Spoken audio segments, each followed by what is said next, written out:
welcome to Wellbeing Wednesday. Today I want to chat a bit about our thought life. If you remember or heard my first session, one of the questions I asked was, what occupies your headspace, or what do you think about the most?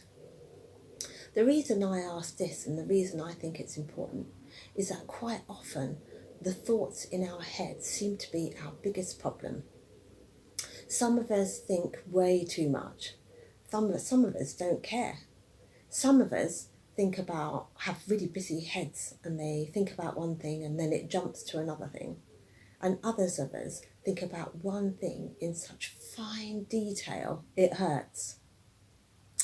Paul says to the Philippians in Philippians 4:8, "Finally, brothers, whatever is true, whatever is noble, whatever is right, whatever is pure, whatever is lovely, whatever is admirable, if anything is excellent or praiseworthy, think about such things." Sounds easy, right? Well, I know personally it's not. Only this last couple of weeks I've really struggled with a lot of pain going up into my head every time I look down for any length of time. That could be on my phone, reading a book, or even doing a Bible study on my lap. And after a couple of days, when I went to bed, all I could do was to think about this and to self-diagnose for a long while. In the end, I found some distractions, but it took me so long to realise what was happening. Does this sound familiar to you? The thing that we tend to forget is that we have a choice of what we think about. Don't be deceived into believing you have no choice in what you think about. If the thoughts in your mind are worried or anxious, you and I can choose to think about something else. God's word teaches us to cast down wrong thoughts, bringing them all into captivity. And in 2 Corinthians 10:5-6, it says this: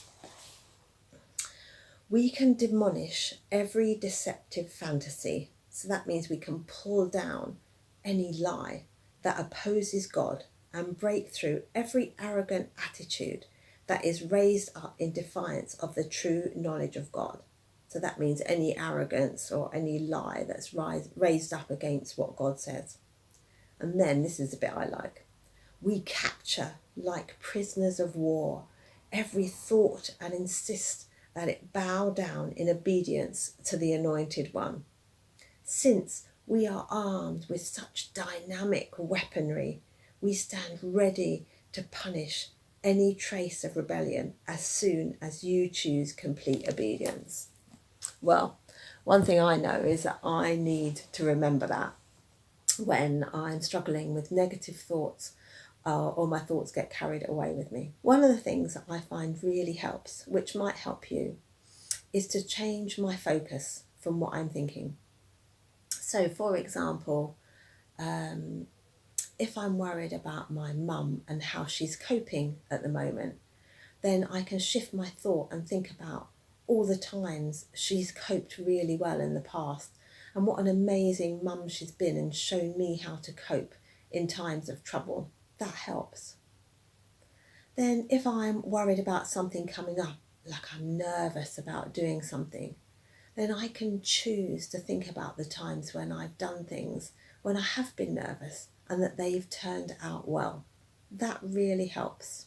And then if I'm at risk of being offended by somebody and you feel that rise up inside you, I can choose to remember what God says about that person and think about that. We can choose. We can. It takes practice, true. But look at us. At one time, we couldn't walk. And now look at most of us. Practice it takes. Like any skill, we get better. It won't just happen. And when we're waiting for the change in us, instead of thinking nothing is happening, we can choose to say, I don't see anything happening, but I believe God is working in me. I read this during the week and I liked the truth in it. Being thankful for many blessings in our lives is like a tonic for the suffering soul. The more we focus on our suffering, the more we focus on our suffering, the more we suffer. But to fix our thoughts on the things that we're thankful for can be really helpful. So what's on your mind at the moment?